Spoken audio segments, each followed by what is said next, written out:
When I've been the most judgmental with others, it's when I have been under the most condemnation. So when you're struggling with feelings of condemnation, it's an insecurity between you and God, right?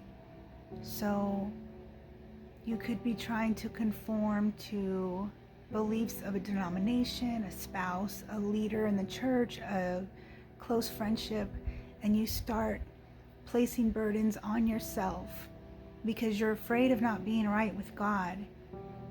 And because of your insecurity of you and the Lord's relationship, you start taking other things and pulling from everywhere, right? Because we're under condemnation and we're trying to make sure we're right with God because we're afraid. So what we'll start doing is we'll start researching and going down all kinds of rabbit holes.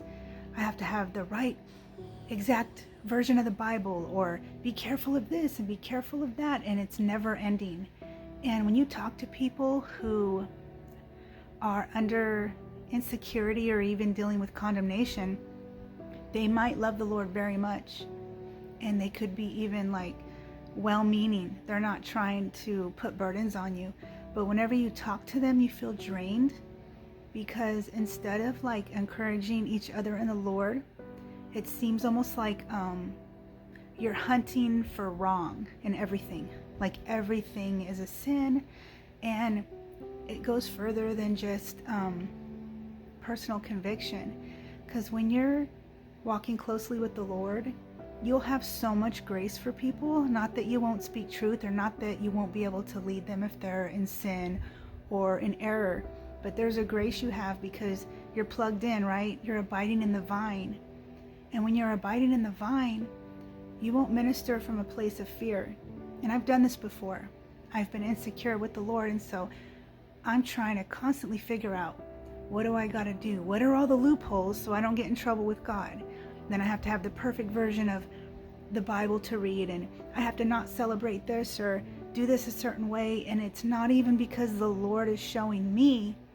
It's because I look to the left and the right and I see sister so-and-so and she's doing it like that, and she seems to love God, so gosh, I better do what she says because she seems really convicted about that, and she's a powerful woman in God, so I just better like take that too.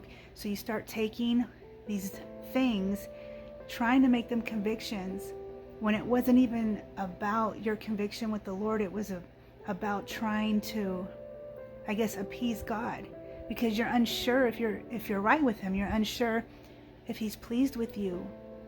And that's an insecurity I dealt with a lot, especially early in my walk. And in times where I felt like I was in a wilderness, where you don't sense him as much as you did before, and he starts bringing up things that need to be dealt with, and sometimes it makes you feel insecure, So I've noticed that a lot in the body lately.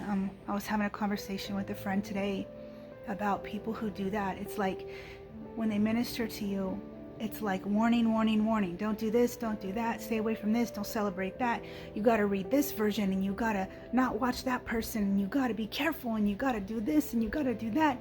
And there's whole Facebook and social media ministries based on this.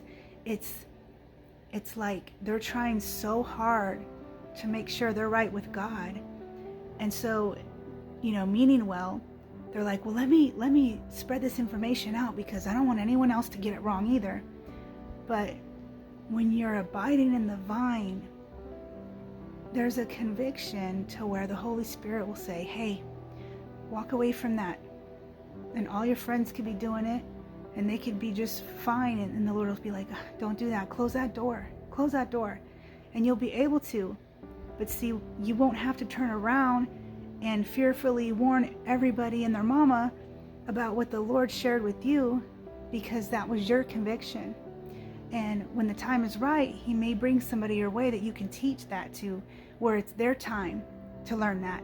But I think a lot of times we're ministering out of fear. We're ministering out of our own feelings of condemnation. And that's where we get all that fear preaching.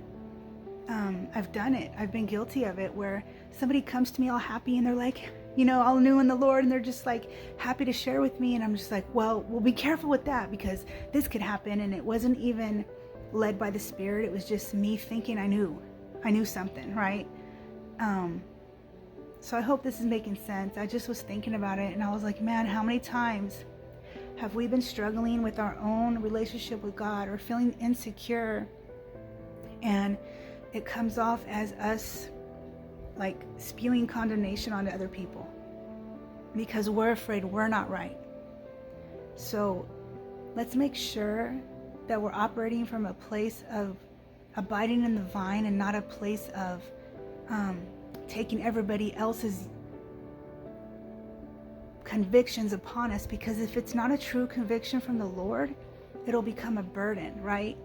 Like, look at pastors' kids. Sometimes they learn how to talk, they learn how to act, they know what to say, they know how to look, but then one day they wig out and go completely in the world, and it was always kind of there, but they never really got deep. They never really had their own convictions. It was just everyone around them and the pressure of being a pastor's kid that led them to this place of looking the part.